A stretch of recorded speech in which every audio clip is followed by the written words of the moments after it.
So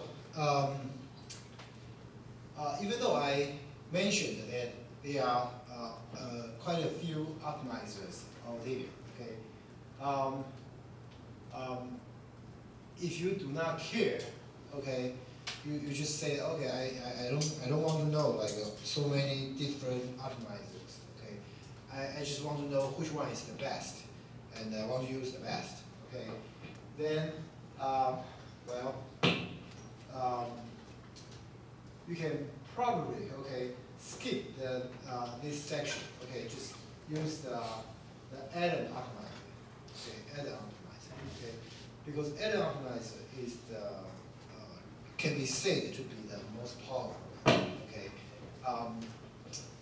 Then you may ask, so why do we need to talk about the other optimizer? Okay, why do we need to even bother to talk about the other optimizer? Okay, because there are several hyperparameters, okay, to tune for add-on optimizer, okay. To be exact, there are 3 hyperparameters to tune, okay, in add-on optimizer. Even though if you use the default value, works pretty well already, but in case you want to tune those hyperparameters to get even better performance, you need to know what those hyperparameters mean, right, in this optimizer, okay. So if you want to understand this add-on optimizer, okay, unfortunately, you have to understand the other optimizer. Why? Because add-on optimizer is pretty much like an integration of all the other optimizers. Okay, after we finish this section, you will have a better understanding what I'm talking about here. Okay, so that's why, okay, we have to talk about all these different optimizers. Okay, instead of just introducing the best one. Okay, but of course, I mean, there's like a warning. I probably should use warning message. I should probably just say there's like a reminder for you guys that, okay, this optimization technique, okay, this area, the research is moving fast. So maybe you should check every couple of months to see which optimizer is the best one at this moment. Okay, because now the add-on optimizer is the best one. We know that TensorFlow 2.0 has been out, right? So maybe in the next release, there will be another optimizer which has even better performance than add-on optimizer. Okay, so we just want you to check this information from time to time to get a better the updated information about the best optimization technique. Okay. Okay. So having said that, okay, so let's start from the first optimizer, okay, which is a momentum optimizer. Okay. So the concept of momentum optimizer is very, very simple. Okay. Well, you learn the concept of momentum from physics, right? Okay. You know kinetics, right? Like momentum is probably introduced in physics, right? It's not a new thing. It's not a new thing. Okay. So of course, if you already forget your physics, maybe it's a time to pick up this concept again. Okay. So basically, okay, the concept of momentum is like this. Okay.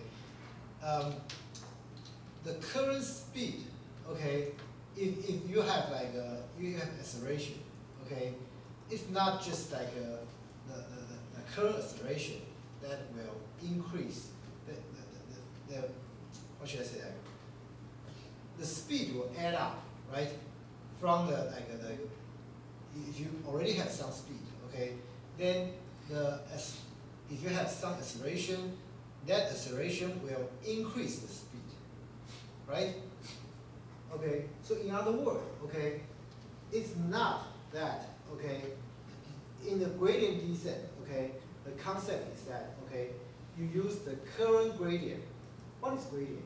Gradient is just a first order derivation, right? In physics, the first order derivation is what? In physics? Speed. Speed. Good. That means you still remember physics. Okay. So the first order derivation is speed. Okay. So basically, okay, if you talk about the gradient descent, basically the speed is determined by the current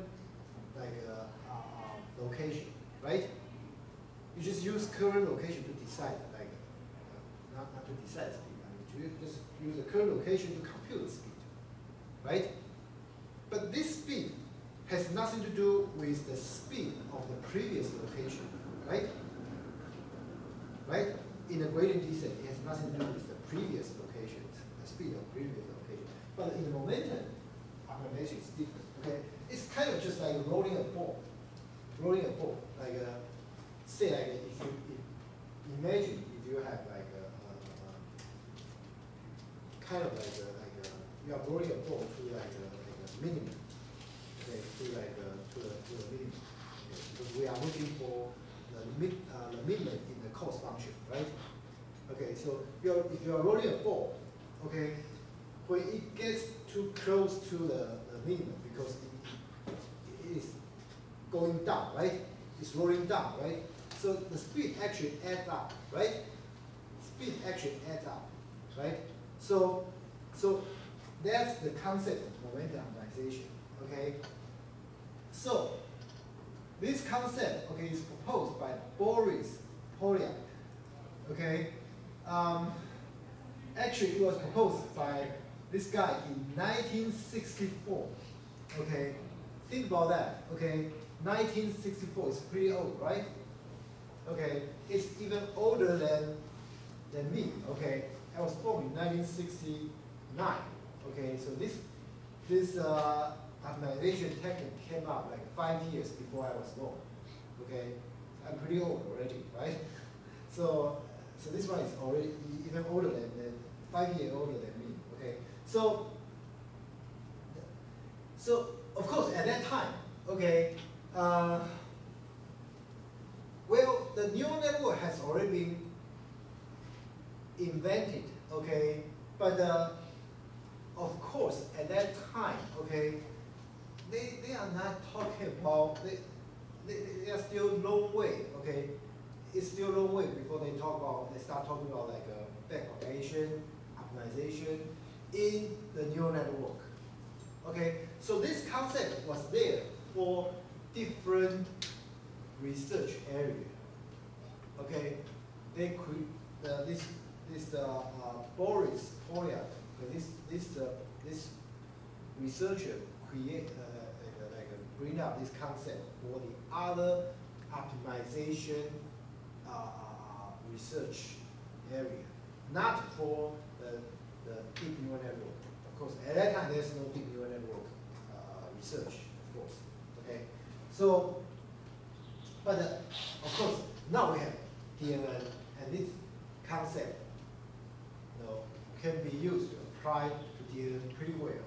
Okay, so as I said, in contrast, regular gradient descent will simply take small regular steps down the slope. Okay, so you take much more time to reach the bottom because, as I said, the gradient descent just use the speed, right? So, oh, by the way, so because it only uses speed, so gradient descent, okay, doesn't use the previous speed, okay, so it doesn't have like an acceleration concept, okay, it just uses current gradient or current first order derivation as its own speed, okay, toward the optimum, okay, so in the gradient descent, okay, say if the theta is current weight, okay, then, okay, say the cost function is j of theta, okay, then what we want, the next update, okay, theta will become theta minus eta, okay, this is the learning rate, okay, times, this is the gradient, okay, the gradient of like the cost function, okay, you can treat it as like this is just a gradient, okay, or like you can consider this as a one first order derivative, okay, well it's partial order, okay, but you get idea. So this is like use this one as the next weight, okay, the weight for the next iteration, okay. So it doesn't care about what the earlier gradients were, okay. So if local gradient is tiny, it goes very slowly. So basically, okay, if the gradient, if this thing is slow, is small, this thing is small, of course the whole term is small, right? So the next theta is going to be very close to the current theta value, okay? So it moves very slowly, okay? You can imagine that's the case, okay?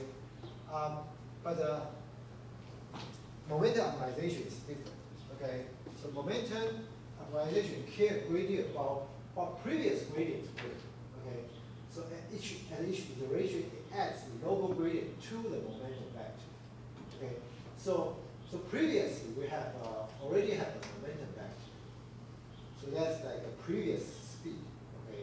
Previous like it captures not only the speed but also the direction, okay? That's why it's a vector, okay? You may wonder, okay, why do I say this is weight? Okay, this is theta as a weight.